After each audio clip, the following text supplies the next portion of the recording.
everybody, and welcome back to the music rating, ranking, and reviewing podcast that we like to call Music Meltdown, in which we rate, rank, and review any artist discography, songs, really whatever musical topic comes to mind.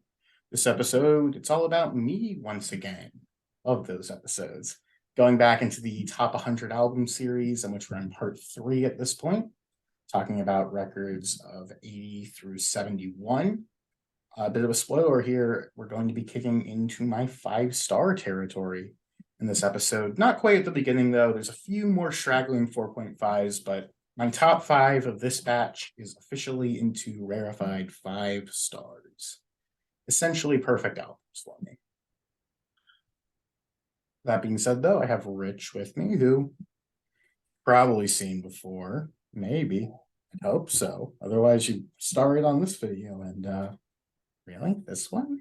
But anyways, let's just kick right into this with number 80, an album that I know Rich is rather familiar with, as am I, because it obviously made my top 80 albums ever, going with Octung Baby by U2. My favorite U2 record. I think that this is a really excellent sound. It's very different from the post-punk sort of alt rock blossomings of U2. This is going into more of a dance, pseudo industrial, but honestly, whenever you boil it down, that contemporary sound. Songs like Who's Gonna Ride Your Wild Horses, One, and Mysterious Ways. There's plenty of songs on here that could just very easily play on just like soft radio, and it would really blend in for me. I've never really totally bought into this being this crazy experimental record for U2 because I feel like in a lot of ways it's somewhat pop driven and has just tons of great performance and melody across it. But I think that the thing that really sells it is Bono. Bono, love him or hate him, he is a personality and he is all across here. And I love how the edge complements him across this record because unlike something like the Joshua Tree, where he's just all crazy, he has awesome guitar leads and whatnot. Here he's more so almost rhythm in a sense, complementing the songs, just sort of coming in, adding in these fun little licks and really just elevating the material through there. For me, it's their best cohesive record. It's filled front to back with just killer songs. And as I mentioned before, the production is just really sensational by Flood as well as the band, and was a really great step in the for U2. If only they continued at that trajectory, but I don't hate later U2. They were still good in the 90s, but cut my line with no line in the horizon. So number 80, Octung Baby by U2. Yeah, U2 was really huge for me when I was a teenager in the 80s. I saw them for the Unforgettable Fire Tour when I was 14, saw them again for Joshua Tree, and then again for Octung Baby. And man, that was just an incredible show. It was at Giant Stadium, so it was just huge. And they had all these video screens, giant video screens. They had these weird cars suspended from the ceiling with stage lights as their headlights and stuff, just all kinds of craziness. And I think they were like the first band to really start using video screens like that. And it was just really innovative. The album is innovative, quite a left turn away from the Americana type stuff they were doing. And yeah, Octung Baby is just a classic. I think I would rate every song 5 stars or close to it. Um, Until the End of the World is probably my favorite on the album. Love is Blindness is also just killer. So excellent choice. Thank you. On my most recent listen, I think the one that stuck out the most to me was The Fly, but really that's one of those albums I think are better fitted just through the listening experience as a whole. I think it just blends pretty seamlessly, track to track.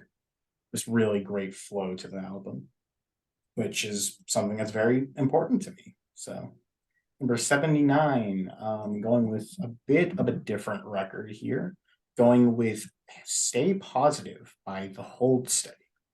A bit of indie rock, sort of modern take on roots rock and Americana. Of course, led by Craig Finn, who is just across this whole album an exceptional lyricist. His best showcase of that across the entire discography, for me, is the song One for the Cutters, which I think is just absolutely sensational. To me, this kind of feels like almost a blending of Petty and Springsteen at points, but a little bit heavier and a little bit darker. Just having all of the rootsiness that those people would have, but tackling stuff that's even darker and even more just sort of. I don't know what I'm getting at here, but I know what I'm trying to say. So if only I could relay it. Really, I just think that the lyricism is top notch. I don't think that he's ever overdoing it. And I think that the arrangements that back this are just killer because the Hold Steady in and of themselves are just a really killer rock band at the end of the day, which is really what holds this whole thing together. There is only one thing across this entire album that I dislike that keeps it from being 5 stars because I dislike it a lot. In the song Magazines, during the chorus, his voice, he decides to go like a little bit deeper, a little bit rougher, and I think it sounds terrible. Like genuinely, it pulls me out of the record so much. It's Oh, in the wow. lyric magazines and daddy issues. I know you're pretty pissed. I hope you'll still let me kiss you. And just the way that he sings it, it pisses me off every time. And it happens like 6 times in the song because it's the chorus. I hate Uh, it. Past that, I love the rest of the record. Lord Undiscouraged is great, almost like a ballad of sense. The title track, Stay Positive, is awesome. Joke About Jamaica is really great, and Slap Actress is a killer closer. For me, the Hold Steady never really got to a point at which I feel their lyricism ever perfectly complemented the sort of Heartland sound. I feel like this one, they were just sort of, it was songs first, and then they just brought in the band and just let them let loose here. I feel like it creates a really great sound and a really great image for the group. So 79, Stay Positive by The Hold Steady. yeah, I dig the hold steady quite a bit, actually. Stay Positive made my top 10 of 2008. Mind you, I hadn't really heard a lot from that year, but still, I love Craig Finn's style of speak singing. I think they're a really clever band. They rock. Um, Apparently, some people had a problem with the production of this album. I Um, guess I can kind of see it. they may have a point. I don't know. But I do like how the band branches out here some with their songwriting and instrumentation. Uh, they try different things like a harpsichord, and I don't think it's as good as their previous album, Boys and Girls in America, but it's pretty darn good. So thumbs up on the Hold Steady. I remember actually, I didn't love Boys and Girls in America. Oh, really? Oh. I have no, it was the debut that I wasn't crazy about, almost killed me. But I have Separation Sunday and Boys and Girls in America, both at 4 stars. For me, though, Stay Positive is for sure their peak. I just Yeah, think that it's sort of the best writing that Craig Finn ever put down. But hey, this that is what that it may is. be. Possibly. The I band is just still killer too, yeah, I just kind of like the ragged glory of Boys and Girls in America. I think that album just really rocks. for sure. It's a But really, Stay Positive is a good choice. let's stay positive about these choices here. Next up, getting about as dark as I could from there, going with Violator by Depeche Mode. This is my favorite Depeche Mode record. I think that it is pretty just excellent synth pop. Just front to back, I think that this album is one of the greatest sounding synth pop albums ever. I love the darkness, the gothic nature of everything here. I think Martin Gore and what's the other guy's name? I feel like a dumbass right now. Martin Gore and Dave Gahan. Dave Gone, Yeah, yeah. I think that they're just amazing across here. They're the perfect vocalists for this style. And I don't think that Depeche Mode get enough credit as lyricists. I think a song like World in My Eyes, Sweet as Perfection, Halo, Enjoy the Silence, Policy of Truth are incredibly written songs. Not even just from like a pop landscape, just in general. I think that they're greatly written tracks. My favorite here would be Policy of Truth. This it's weird because of how dark and how gritty the subject matter is and how the songs feel, but they flow like these brilliant pop songs because they're just so catchy. They have such memorable little aspects to them. And I think that both Gore and Gone are just absolutely infectious vocalists. They have very unique styles that sort of stick out within this. And you can just they cut through all of the production just brilliantly. I think World in My Eyes is a really great opener. It says a lot that a song as big and as popular as Personal Jesus might unironically be my least favorite on the album because I just think that front to back, this album is just really exceptional.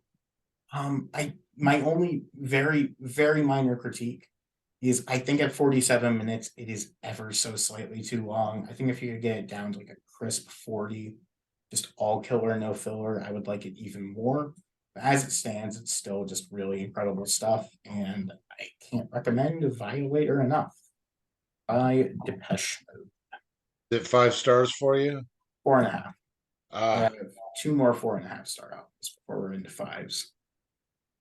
well, Depeche Mode is another huge one from my teenage years. Um, Big into Depeche Mode growing up. I was 20 by the time Violator came out, and I've heard all their albums, but I've never rated and ranked them, so I'm not sure how it would work out. But Violator is up there, if not the tippy top, very near it. Just really dark, sexy electronic music. All the tracks are great. I really love The Sweetest Perfection, Waiting for the Night, and Policy of Truth is just addictive. Just a killer album. So good choice. We can stick that one in the bucket list for later. But figure I'll follow up question. Do you prefer Gone or Gore's tracks on that record by chance? I I'm not really prepared to say. Fair enough. I didn't really go back and Gotcha. analyze it, so I'm not can't really answer that. That one can go to the bucket list as well for later. But anyways, next up, definitely a bit of a weird one for me. Probably the furthest dip into jazz that I'm ever going to do. Although this is bordering more art rock, art pop. I'm going with the record Emily's D Plus Evolution by Esperanza Spalding. To me, this is just a really mesmerizing record. I think that just front to back, it has a certain intoxicating vibe to it, just really mesmerizing, almost sensual at points. Esperanza's vocals, I believe that, yep, are just insanely impressive and professional across a track like Unconditional Love is probably the best example of that, as well as something like Funk the Fear, which the bass line on that song just absolutely draws me in every time.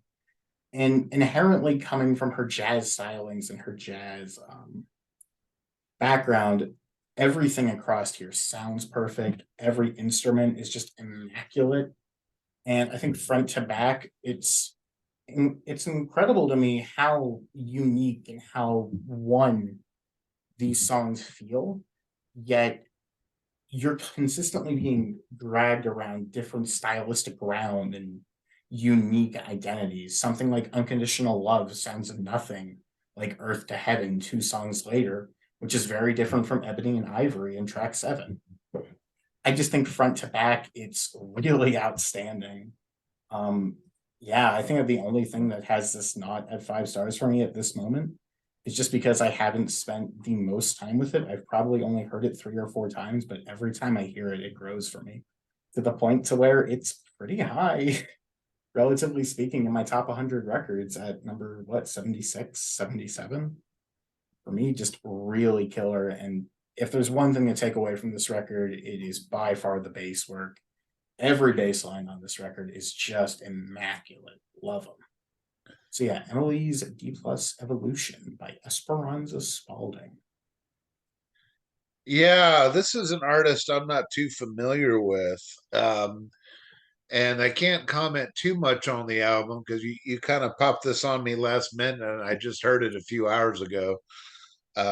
So I did like it though. I dig it. I think her voice is exquisite.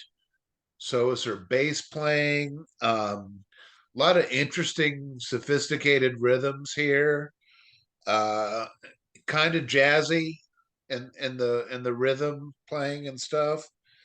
Um, yeah, I'm interested in this artist. I'd like to check out some more. Can't really say much more than that though, but I seems like a worthy choice to me. Absolutely. Her next record, called Little Spells. It's not quite as good, but it's also very strong. And yeah, she really did start out with heavily into jazz and being this really great jazz musician and session player, I believe, until she started doing her own work. Um, yeah, and on this record, she just goes almost like full scary monsters, David Bowie in a sense, coming from the more ambient instrumental stuff of Lodger, not Lodger, that's the worst one I could have said, Low and Heroes, going into this brilliant art pop new wave sensibility in Scary Monsters. That's kind of how I would compare this record to her earlier works. But yeah, I just love it. She doesn't really quite do anything exactly like that again, but all of her other stuff is also very good, so I don't complain. Next up for me, the final record at 4.5 stars, and my best 4.5 star album for what it is worth. It's going to be The Soft Bulletin by the Flaming Lips. I absolutely love this era of the Flaming Lips, the incredibly psychedelic, sort of indie pop, almost twee at points with Lane's vocals. I just think on here it is utterly incredible. Vocally, I think that Lane is brilliant. I think lyrically speaking, this album is really unique. But let's be real, if you're listening to a Flaming Lips record, you're looking to go into their whole damn world. You're looking to just be sitting back, just getting yourself deep into the sound of these records because they are just weird. They are all over the place and they are just so fun. I think Race for the Prize is a great opener. The Spider Bite song really stuck out to me this time. Buggin's awesome. Of course, Waiting for Superman is excellent. Race for the Prize. I just think front to back, this album has a certain aesthetic, a certain vibe, for lack of a better term, that you just lose yourself within. If you're able to really captivate, if you're able to really get into the sound and really buy into what the Flaming Lips do, because I understand why some people wouldn't like the record. It's really trippy, it's really kind of weird. So I understand why it wouldn't be for everybody. But for me, I just think front to back, it is really just an enchanting, mesmerizing listen that I just fall deep within every time I hear it and just kind of let myself watch the music is the best way I could describe it. It's like a cinema of music. So Soft Bulletin by Flaming Lips. Yeah, I'm a pretty big Flaming Lips fan. I think this album is great, except I don't like the opener that much. Race for the Prize, not my thing. Interesting. Everything else is brilliant, though. That song "Buggin" gives me such a good feeling. Um, Real emotional songs here. Um, it is a little trippy and weird, and I'm all about trippy and weird. And really talented band. This album was huge in '99 and is kind of legendary today, I would say. So Absolutely. that's another good choice. Now, next up for me, we're officially in 5 star territory. Albums that I think are just incredible, pretty much perfection. At number 75 though, an album that I have not said on the channel yet my appreciation of, but an album that I like way more than anybody else ever in the entirety of the world because nobody gives a shit about this group. Me, it's going to be the record Fox Lore by the Crane Wives. If you know me, probably surprised this is only at 75. But yeah, I just think it is a really beautiful record. Two lead singers, Kate and Emily, I think are just some of the greatest two-part harmonies ever to me. I just think that their voices complement each other gorgeously. It's a really beautiful indie folk Americana based album. And for me, lyrically speaking, I think that they are very simplistic. It's kind of the best way to describe this is simplistic, but I would call it very just beautiful, very just pretty, for lack of a better term. I'm able to just listen to it and just marvel at the sound of it because it's able to really showcase the greatness within something simple. I think that the song Ribs is amazing. I've always loved Curses. I believe it's a clarinet that constantly plays throughout the song, and that's really great. I love the little ditties. I talk in my sleep and turn out the lights, these little 2.5 minute songs that just sort of rush through each other with these great folk rock energy. This track's Pretty Little Things and Can't Go Back are a bit slower, sort of lower down the tempo a little bit, really are just kind of vocal showcases. I love how the album just starts to open up on a track like Know How, although Not the Ghost is really haunting, and as the title would suggest, ghostly. And The Garden is just a really excellent rocker near the end of the record. Um, yeah, I can't act like this album is really anything great or anything special, but to me, it just holds a very special place to me. And it's a record that I can really throw on at any point in time and just really just fall in love with again and again. It only falls to the bottom because I had people to ground me a little bit. So 75, Is Fox. that one Jason likes? I don't think Jason really cares about them at all. Oh, really? Okay. Probably because of me. seemed seemed like something he might go for. Eh, Um, yeah, I would say this is your most obscure choice by a pretty yeah. big margin. I never heard this band before, but I heard the album. You know, I heard all these albums, um, including the ones I wasn't familiar with. Um, so I thought this was really good, kind of folky, really good vocals. Um, don't have too much to say about it, although I did explore them a little bit further, and I found Hmm. some of their more recent live stuff on Yep. YouTube, and I liked that even more. It was Interesting. more rock oriented. You might like their live record they put out in 2020 then. It's a little long, but it's more stripped back, more sort of, it's not as produced, I would say. A bit Okay, raw. I'll check that out. Cool. Nice. Well, next up, we're going from obscure to hated. This is probably going to be my most contentious pick on the whole list, but I don't care. Um, Important to note, one thing that helped get me into music was emo and pop punk and that sort of alt rock. And sort of representing that whole scene is Fully Ado by Fallout Boy. I don't care what anybody says. I think that this record is incredible. It's borderline just alt rock at this point. I'd say most of the pop punk sort of brattiness in their sound had already gone away by this point. I don't care what anybody says. I think Patrick Stump is a amazing vocalist. He's very soulful, but he's very witty. He's very biting in his performances, and he just sort of gives his all. Which, I mean, hey, maybe some of these singers that people love could have done some of that. Oh, I don't know what I'm getting at. I'm just trying to defend this. I think at the opener, Disloyal Order of Water Buffaloes is really killer. I Don't Care is a great hard stomping rocker. America's Sweethearts is a really pretty, almost ballad esque song at points. Head First Slide into Cooperstown on a Bad Bed is awesome. The Ship Gold Standard might be my favorite on here. I like sort of how they do an homage to some of their previous hits, like Catch Donnie. Track Williams is really cool, has like almost this icy, sort of cold aesthetic to me at a point.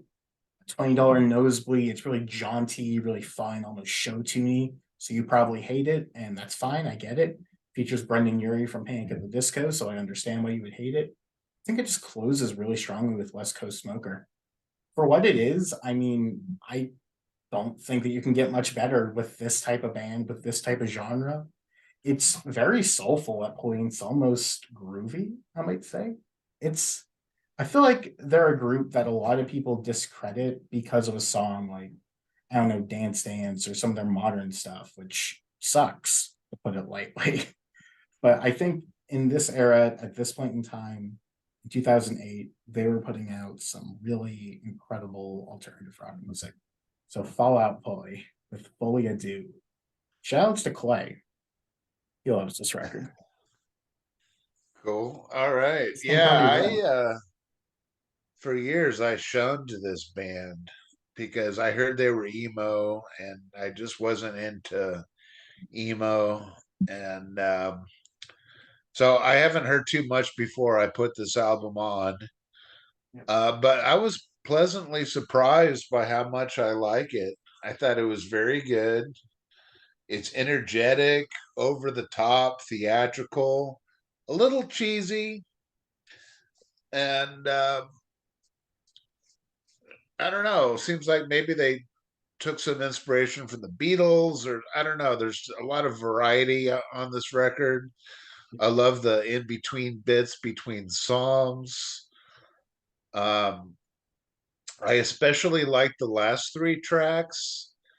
WAMS just sounds badass. And then it breaks into some sort of Negro spiritual type thing at the end. That was kind of bizarre. $20 nosebleed is jaunty with a cool rhythm change up at the chorus. Um, this isn't exactly my thing, but I think it's very good. I think it rocks.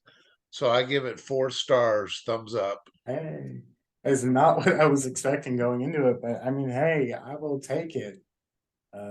We're gonna do Fallout Boy. I No, wasn't expecting it either.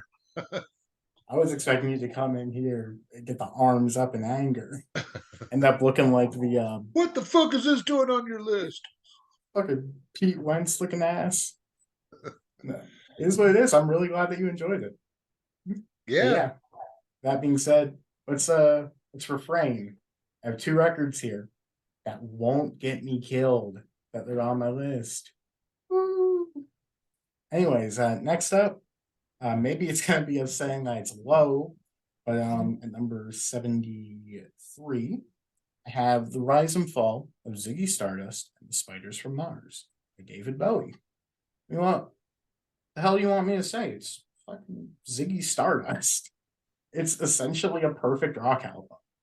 5 Years is a brilliant closer. I think Soul Love is a really great, for lack of a better term, soulful track that I wish T Rex did. Because oh my god, imagine Mark Bolan with that song during like the Zinc Alloy era. Man, that would have just blown my damn mind right there. But Bowie does a great job as well. Moon Age Daydream, I've gone to make the claim before it might be the best song in rock history. It's like it might be the greatest classic rock song. I think that the guitar solo that Mick Ronson pulls out is just fucking mesmerizing every time. And I think that Bowie's vocal performance is just crazy. He is a mama papa. Whatever he says, it's fucking amazing. I love Starman. It's really beautiful. It Ain't Easy's fine. It's good. It works within the context of the album, but I mean, I'm not going out of my way to listen to it. I think Lady Stardust is a really great slowdown for the record. A Star, I liked a lot more this go around, really just fits in wonderfully. Like, is that one the cover or is it Ain't Easy that was the cover on the song? what's that? There's a cover on this. Was it Star or was it Ain't Easy? Do Oh, you know? is it Or it ain't easy? I think it's that one. Isn't that a cover? Yeah. I believe so. Anyways, I think Hang On to Yourself is really cool, almost like slightly punky influence on there, really cool. The actual song Ziggy Stardust is really pretty. Suffragette City is just a fucking killer ass rocker. Love that song to death. And the best song on the album, contrary to what my friend up here believes, Rock and Roll Suicide is just absolutely beautiful. One of the best closers in rock history, in my opinion. Just so good, so awesome. I think it really just wraps up the record brilliantly. I like how it almost has like a sense of redemption for Ziggy's character near the end of it. And I think that's just a really fitting way to end it. So yeah, Ziggy Stardust and the Spiders from Mars by David Bowie, number Yeah, 73. yeah, I do love rock and roll suicide. When we were doing the track elimination, I was forced to be super nitpicky about, justifying why I would chose a track for elimination. So that's what that was about. I know. But yeah, another one from my childhood, I swear. Um, this would definitely make my list much higher, I would say. I haven't done a top 100 list. The prospect of picking 100 favorite albums of all time is just too daunting for me. So I'm much better with a single discography where I can rank, a single artist.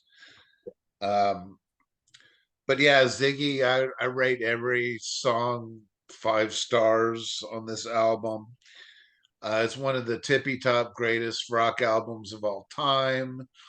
Um, really don't need to say anything more about it. I mean, enough has been said about it, but Yeah, killer.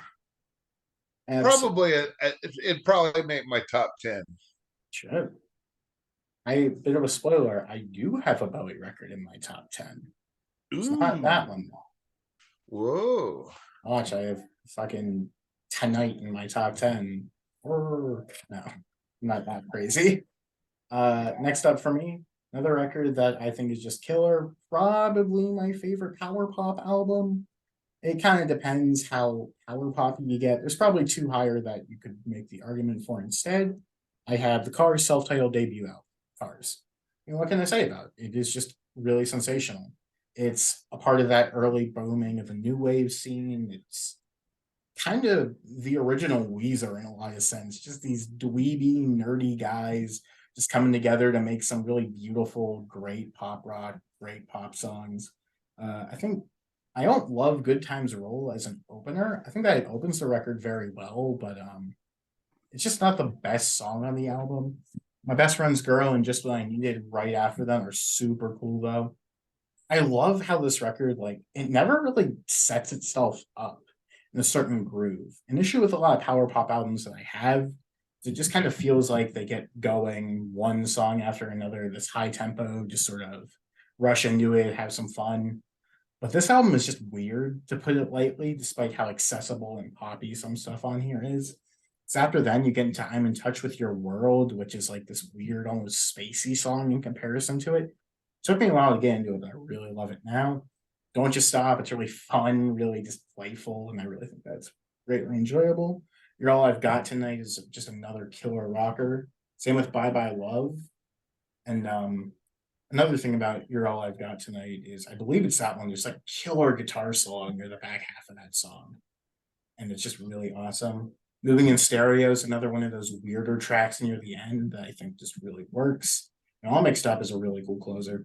For me, I don't really have much more to say about it. It's pretty much a perfect pop rock album.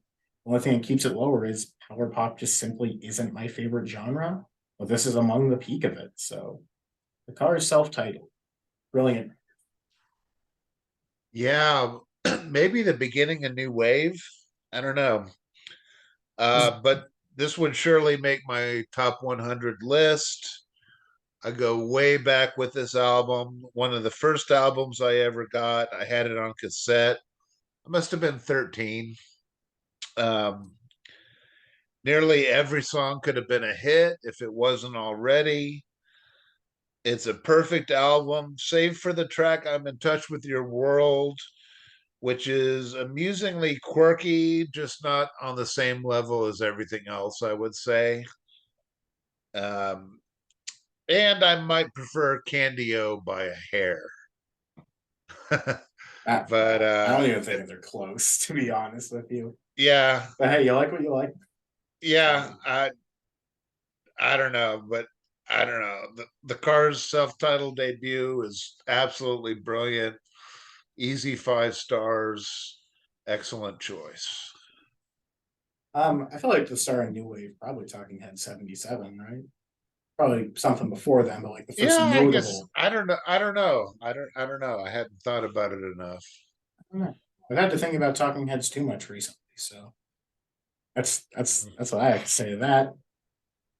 Top of the records. Let's get into my bullshit. The first appearance of some pig bullshit for me.